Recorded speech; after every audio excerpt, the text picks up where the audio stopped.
Nyemerera nongere guikaze mukunzi wa EM Sport ndahwema gukurikirana ibiganiro byacu umunsi ku munsi. Mpagaze hano kuri stade ubworoherane iherereye mu karere ka Musanze aho ekipe ya Musanze FC yakirira ni naho ikorera imyitozo. Twatangije urugendo rwo kuzenguruka ama ekipe uko ari 18 agize Rwanda Premier League, tukazayazenguruka tukareba ubuzima babayemo, tukajya tuganiriza abakapiteni ndetse n'abamwe mu bafana bagiye bazwi muri ayo ma ekipe.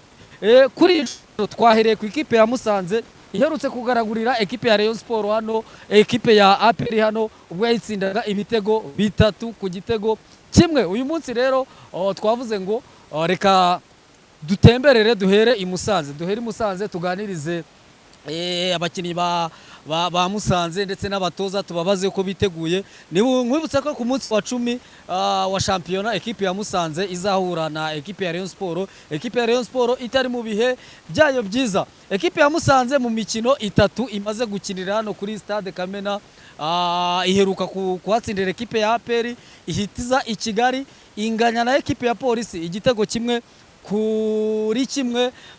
Ku munsi rero ukurikiye ku munsi wa 10 izakira ekipe ya Rayon Sport. Niyo mpamvu twavuze ngo reka dutemberere hano i Musanze, turebe imyitozo ya Musanze, tuganirize umutozo wayo Ruremesha, tumubaze ibanga arimo arakoresha, tuganirize n'abaturage bahangaha i Musanze, tubabaze ekipe ya Musanze icyo ibamariye mu bijyanye na siporo.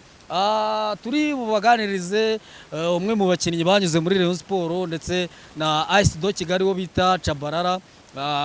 Interview yiwe yariye tumuganirize, tuganirize kapiteni wayo, tuganirize umutoza, tuganirize n'abafana bayobowe imbere na n'umufana mukuru cyane. Ku kiganiro duheruka gushyiraho ngira ngo mwabonye abafana ba Musanze ibyo bakoreye i Kigali. Ndaganiriza uwo bita Cangirangi, nawe mubaze mu buzima bwa buri munsi uko babayeho. Ndi wizi nk'ibisanzwe, Emi ambereye inyuma ya kamera, mumukunde cyane. Twahagurukanye na Hope Line Sport, ngira ngo murambona muri jezi nziza cyane ya Hope Line Sport. Emi nguhere hasi niba mu sportif ushaka kwambara imyenda ya sport igezweho ijyanye n'igihe y'ama original kandi ku giciro gito cyane, gani duka rya Hope Line Sport. Turaba turi kumwe na Wagwane Fashion Designer, turi kumwe na Raguruwari, turi kumwe na Kwizera Shop, turi kumwe na Papa Bwiza. Abo bose ni bamwe mu baduherekeje mu bagiye no kudufasha kuzenguruka igihugu mu tuganiriza ama ekipe yose agize Rwanda Premier League. Turabereka imyitozo ya Musanze, tuganirize abatoza. Tugiye guhera kuri Hussein Chabarara, tumubaze urugendo rwe, tumubaze ibanga akoresha, kuko Hussein Chabarara ni umukinnyi utazumva mu kabyiniro, utazumva mu iki, ni umukinnyi kabisa, discipline yiwe iri hejuru kandi ni umukinnyi ukuze. Yageranye na Rayon Sport mu matsinda, akomereza muri AS Kigali, aza gusohoka hanze mu bo banganye imyaka bagikina ni bakeya. Ibyo rero ni bimwe turi bumubaze, tumubaze ibyo akunda kurya, tumubaze ekipa afana hanze y'igihugu, tumubaze n'ubuzima busanzwe bwiwe uko akunze kubaho. Reka rero dusubire mu kanya tubereka imyitozo ya Musanze, tunabaganiriza abo bose mbabwiye. Imyitozo ya Musanze tuganirize abatoza. Tugiye guhera kuri Hussein Chabarara, tumubaze urugendo rwe, tumubaze ibanga akoresha, kuko Hussein Chabarara ni umukinnyi utazumva mu kabyiniro, utazumva mu iki, ni umukinnyi kabisa, discipline yiwe iri hejuru kandi ni umukinnyi ukuze. Yageranye na Rayon Sport mu matsinda, akomereza muri AS Kigali, aza gusohoka hanze mu bo banganye imyaka bagikina ni bakeya. Ibyo rero ni bimwe turi bumubaze, tumubaze ibyo akunda kurya, tumubaze ekipa afana hanze y'igihugu, tumubaze n'ubuzima busanzwe bwiwe uko akunze kubaho. Reka rero dusubire mu kanya tubereka imyitozo ya Musanze, tunabaganiriza abo bose mbabwiye.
uko samweremo gukora kamuganira twarangije kuganira ujye mu kazi n'akazi katarenza amafaranga. C'est pas bon.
China na, usiparie.